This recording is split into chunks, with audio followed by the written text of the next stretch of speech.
La brújula para el ministro evangélico. Capítulo 7. Las finanzas personales del ministro.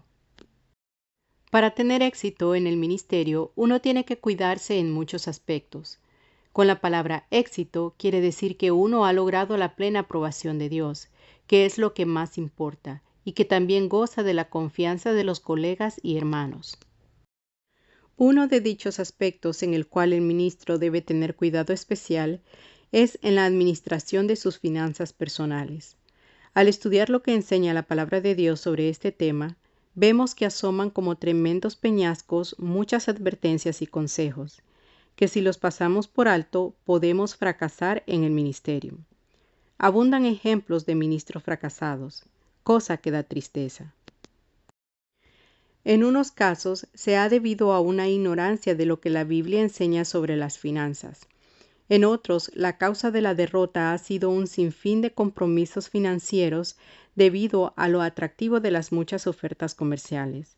Una debilidad de interesarse más en las cosas de este mundo que en las que son eternas. Ha sido el motivo de la caída.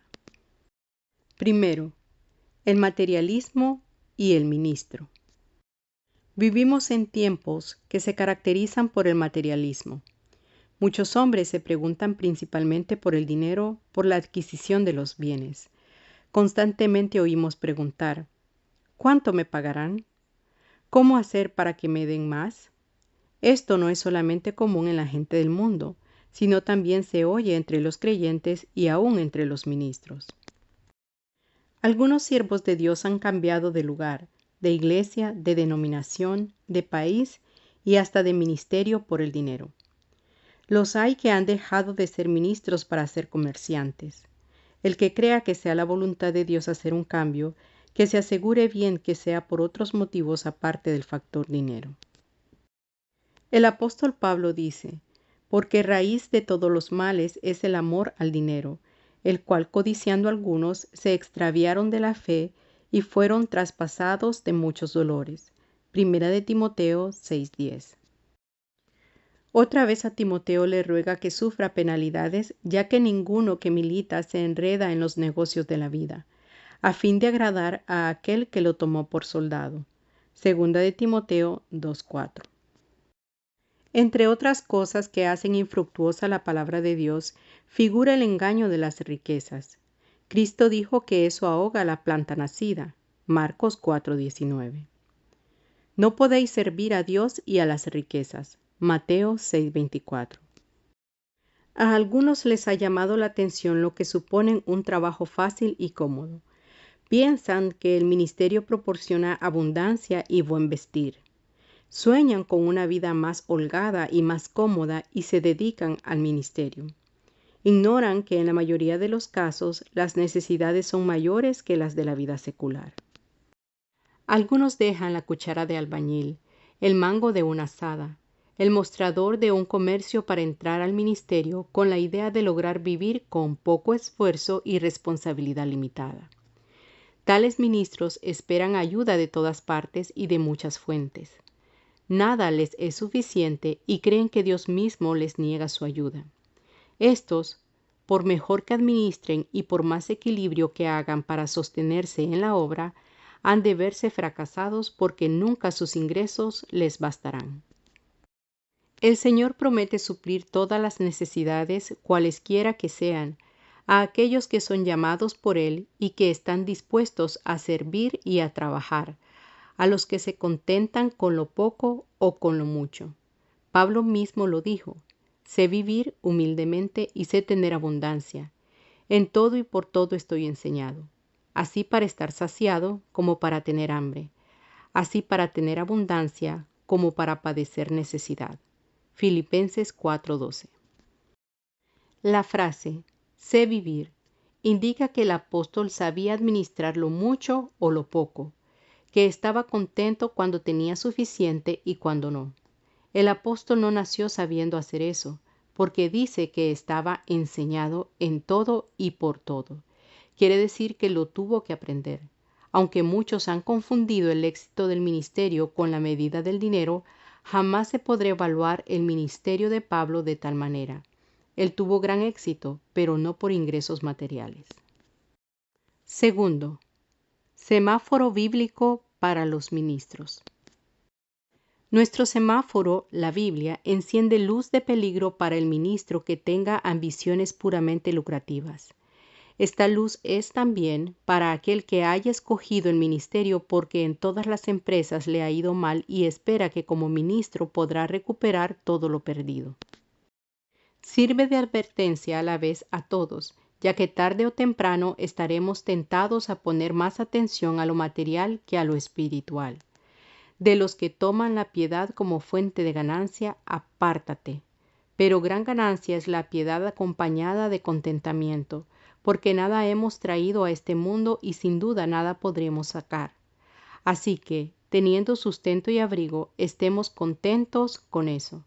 Porque los que quieren enriquecerse caen en tentación y lazo, y en muchas codicias necias y dañosas, que hunden a los hombres en destrucción y perdición. Primera de Timoteo 6, del 5 al 9. Otras luces las tenemos en el caso de Balaán y en lo que dice Santiago a los que poseen abundancia de dinero. Aún para el ministro que empezó bien, puede que se le encienda la luz de advertencia. En medio de circunstancias adversas, de influencias insistentes de este mundo metalizado, o las presiones de la familia, puede el ministro preocuparse demasiado por los problemas materiales. No digo que el ministro es el que debe ganar menos que todos, ni que debe vivir en un estado de pobreza o miseria. Puede el ministro ganar lo suficiente para comer, vestirse, mantener a su familia y, si es posible, disponer de un ahorro. Pero el ministro no tiene necesariamente que preocuparse por estas cosas. Debemos adoptar como filosofía nuestra el pasaje de Mateo 6, 25 al 34. La luz bíblica de aprobación se enciende para aquellos ministros que son fieles y que están dispuestos a servir al Señor en cualquier lugar y bajo cualquier circunstancia. Ellos son los que se exponen hasta el sacrificio por la obra del Señor. Dice el apóstol Pablo: pero de ninguna cosa hago caso, ni estimo preciosa mi vida para mí mismo, con tal que acabe mi carrera con gozo y el ministerio que recibí del Señor Jesús, para dar testimonio del Evangelio de la gracia de Dios. Hechos 20:24. Tal ministro podrá encontrar victoria, provisión de todo y hasta abundancia. Tercero, equilibrio en la administración. En esta era moderna casi todos los días vemos cosas nuevas y atractivas. Algunas veces somos atraídos y tentados a adquirirlas, a tener mejores modelos o tener lo que otros compraron. El dinero que recibe el ministro muchas veces es poco y no alcanza para enfrentar todos los gastos, mucho menos para comprar aquellas cosas nuevas. Debemos tener estricto cuidado de no caer en la trampa de comprar más de lo que permiten nuestros recursos. Evitemos entrar en deudas y compromisos que no podemos cumplir. Tenemos que atender nuestros ingresos y saber el límite de nuestras posibilidades económicas. Tenemos la tendencia de gastar el dinero en aquellas cosas que más nos gustan o interesan y no en las que más necesitamos. La buena administración invierte el dinero según un sistema de prioridades, es decir, se hace una lista de lo que se desea adquirir, se le da un orden estricto, poniendo en primer lugar las cosas de mayor urgencia. Lo que se quiere comprar solamente por el hecho de que gusta, se asigna al final de la lista. Para una administración de las finanzas que dé los mejores resultados, el ministro tendrá que ejercitar la autodisciplina, buscando un equilibrio entre las entradas y las salidas. Si se mantiene esta norma, los resultados serán siempre positivos. Cuarto, las compras a plazos. Hoy no es muy difícil contraer deudas, debido al sistema tan explotado por los comerciantes de inventarios a comprar por cuotas. Se ofrecen créditos que se han de pagar periódicamente a largo plazo para adquirir ropa, joyas, muebles, casas, hasta viajes a cualquier parte del mundo.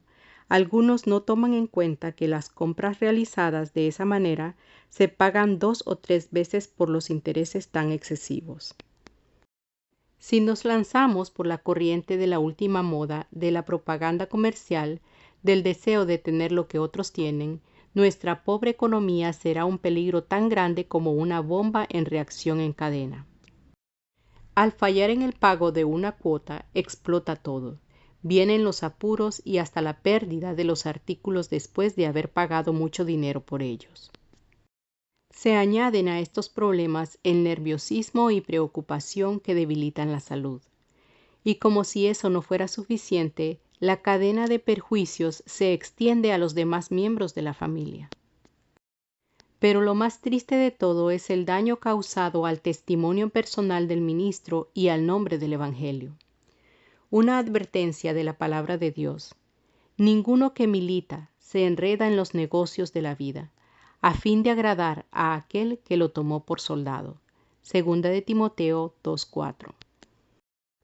No digo que no debemos comprar nada a crédito o entrar en deudas bajo ningún concepto, pero sí que el ministro debe evitar deudas que absorban todas sus entradas, sin dejar para casos imprevistos. Quinto, evitando los préstamos. En una ocasión oí a un ministro de mucha experiencia decir que algunas veces sus amigos se hicieron enemigos por haberles prestado dinero. Este obrero dijo que dichos amigos le habían pedido dinero para salir de otros compromisos. Pero como siempre llegan más problemas y se amontonan sobre los que están sin resolver, aquellas personas no pudieron cumplir. El triste resultado fue la pérdida de la amistad. Menciono el caso para destacar lo delicado que es pedir préstamos. Lo mejor que se puede hacer es evitarlo, siempre que se pueda. Pero si llega el momento en que no hay otra salida, se debe proceder con mucho cuidado. Pedir préstamos perjudica las buenas relaciones, provoca la crítica y convierte al ministro en una persona no grata. Las fuentes de donde viene la tentación de prestar pueden ser varias, tales como un ministro colega, un hermano de la iglesia de solvencia holgada y muy liberal en ofrecer ayuda. Hasta algunos piden prestado de los fondos de la iglesia. En cada caso siempre acechan los peligros. El hábito de pedir prestado puede ser una trampa de Satanás que tarde o temprano traerá perjuicios morales y espirituales. Otro error que también puede producir consecuencias penosas es cobrar el sostén por adelantado. Esto muchas veces da lugar a comentarios negativos que resultan en desconformidad de parte de los miembros o ser objeto de mal testimonio. Si el ministro se halla en apuros muy grandes, más bien convendría plantear al cuerpo oficial su situación, para ver qué se propone para solucionarla, quizá con una ofrenda voluntaria o con una donación de parte de la iglesia. Los hermanos estarán dispuestos a colaborar. Podría ser la posibilidad de un aumento del sostén para evitar posteriores consecuencias. Sexto, hacer un presupuesto. Necesitamos un techo adecuado, pero también necesitamos vestirnos. Nos hallamos en la obligación de alimentarnos. Hay que buscar la manera de educar a nuestros hijos, y a cada rato se presentan necesidades imprevistas. ¿Cómo hacer para lograr una mejor distribución de las entradas entre tantas necesidades? Es imprescindible que el ministro elabore un presupuesto. Si siguen esta práctica los millonarios para evitar gastos excesivos y posibles fracasos, ¿por qué no lo ha de hacer un ministro de escasos ingresos? En la preparación de un presupuesto, el ministro debe tener en cuenta los ingresos y los gastos que tendrá que hacer por día, por semana o por mes. Antes que los gastos y pagos, debe recordar sus diezmos y ofrendas que apartará y luego tomará para las demás salidas. El ministro no tiene solamente que predicar y enseñar sobre esta parte de la buena administración, sino ser ejemplo en cumplir lo que aconseja. Otro gasto imprescindible que hay que tener en cuenta es el alquiler de la vivienda y el mantenimiento de la misma. Siguiendo la lista de gastos de primer orden, tenemos la alimentación, la vestimenta, la educación de los hijos, los transportes y la cuenta de ahorros si la tiene. Con la lista preparada de gastos, el próximo paso es la cantidad que se le asignará a cada egreso. Hay que tener cuidado de sumar todo lo que se asigna para que los ingresos sean mayores que los egresos. También se debe incluir un porcentaje para asuntos imprevistos. Pero el hecho de confeccionar un presupuesto y tenerlo bien escrito no es todo para una buena administración. Tenemos que practicar y ejercitar la disciplina para ajustar todo dentro de los límites fijados. Necesariamente tenemos que tener en cuenta cada categoría para saber cuánto podemos gastar y en qué cosas. Hay que aprender a privarse de algunas cosas para poder ajustarse al presupuesto. Así se nos evitará el problema de deudas excesivas y otros problemas relacionados. Claro está que si el presupuesto original no refleja la realidad de nuestra vida, tendremos que hacer las modificaciones necesarias hasta que llegue a guiarnos de veras en la administración. Séptimo, lo que debe recibir el ministro. Se sobreentiende que el ministro, en lo posible, debe percibir un sostén decoroso y suficiente. El cuerpo oficial y la Iglesia deben tener en cuenta los siguientes factores para tener una base sobre la cual fijar el sueldo. 1. Un ministro ha empleado años en su preparación. 2. Un ministro debe recibir un sueldo adecuado. 3. La mayoría de los ministros han principiado con una iglesia pequeña que no les ha dado lo suficiente. 4. Los años pasan velozmente y las iglesias no quieren tener un pastor anciano, gastado y sin fuerzas, por lo que el ministro tiene que hacer provisión para los últimos años de su vida. 5. Un ministro dedicado totalmente a la obra del Señor no tiene otras fuentes de ingreso. No puede trabajar horas adicionales para ganar un sueldo doble. No quiere emplearse en un trabajo secular para no ocasionar un atraso a la iglesia. 6. Todos esperan que el ministro sea liberal en sus ofrendas y obras caritativas. 7. En muchos países no existe un plan de jubilación o retiro para ministros. 8. La familia del ministro merece un sostén adecuado. 9. El ministro tiene gastos adicionales, tales como viajes, visitas, presentación aceptable al público, la necesidad de comprar libros, etc. Aunque los miembros de la iglesia tienen cierta relación con las finanzas del pastor, es él mismo quien tiene que responsabilizarse por una administración equilibrada y estricta de lo que la iglesia le asigna. El dinero es importante en su vida, pero de igual manera tiene importancia una buena administración. Tenemos que dar cuenta de nuestra mayordomía. Bosquejo del capítulo. La administración de las finanzas personales del ministro. Primero, el ministro frente al materialismo. A. El materialismo del siglo actual. B. El materialismo versus el hombre espiritual. C. El ministro con intereses materiales. D. El ministro desinteresado en lo material. Segundo, la actitud correcta en cuanto a lo material. A. El peligro de considerar el ministerio como fuente de ganancia. B. La posibilidad de debilitarse con una preocupación por lo material. C. La necesidad de exponerse a todo. Tercero, una administración equilibrada de las finanzas personales. A. La trampa de dejarse arrastrar por los deseos. B. La necesidad de establecer prioridades. C. La necesidad de la autodisciplina. Cuarto, las compras a plazos. A. Su aparente comodidad. B. El alto costo de este sistema. C.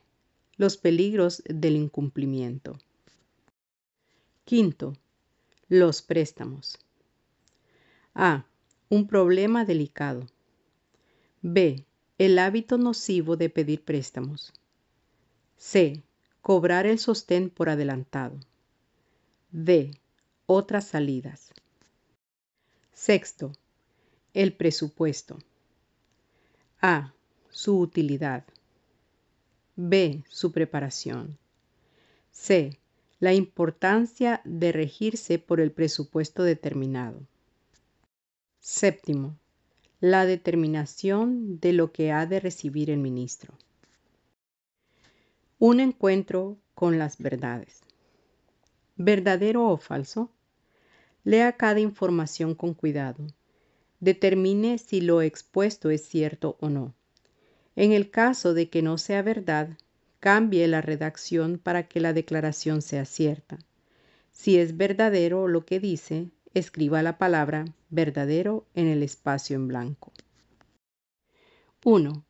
Una característica de este siglo es el interés exagerado en lo material. 2. El ministro del Evangelio está libre del deseo de disfrutar comodidades materiales. 3. El apóstol Pablo tuvo que aprender el arte de preocuparse por los bienes materiales. 4. Se ve que el apóstol Pablo tuvo gran éxito en el ministerio, ya que ganaba un sueldo mensual considerable. 5.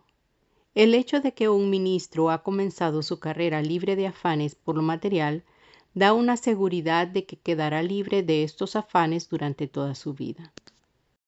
6. El ministro que ha sido fiel tiene esperanza de adquirir todo lo que necesita para vestirse a la moda.